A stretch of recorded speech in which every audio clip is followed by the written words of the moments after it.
Celebrating the Season. Forestville Silver Foxes. Written by Nora Phoenix. Narrated by Michael Dean. Chapter 1. Bows. The scent of greasy fries and stale beer hit me as I pushed open the heavy wooden door of the Four Foxes Bar and Grill. Bit of a pretentious name for what looked like a cliché bar in some middle-of-nowhere town in rural Washington, but whatever. It was where my father and Hawk had met, hence their choice to hold their bachelor party here. The bar was closed on Mondays, making it the perfect day to hold a private bachelor party there, my father had assured me.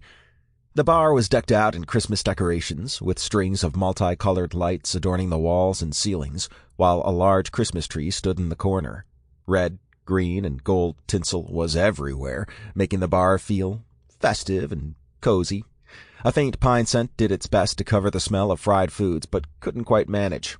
Mariah was belting out what she wanted for Christmas, her pipes easily rising above the chatter of the patrons.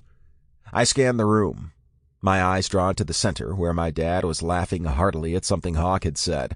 The crinkles around his eyes had grown sharper over the years, but he was still a handsome man, objectively speaking, and Hawk was downright hot. He might become my official stepdad in a few weeks, but I wasn't blind, okay? Hawk wrapped his arm around my dad, and Dad leaned into his space as they shared a moment. It made my chest ache a little, seeing how happy he was.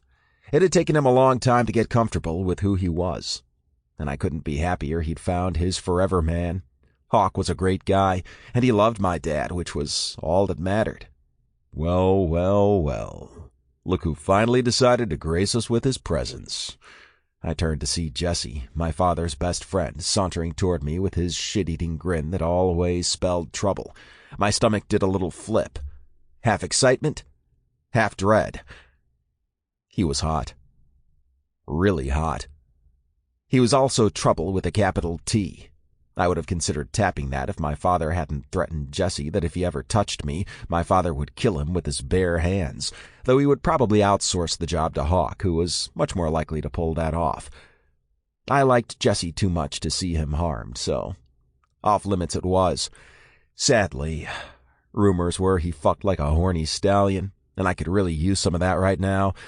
But, alas. Jesse! Hey, man. How's it? He cut me off with a bear hug that knocked the wind out of me. Bows! Darling.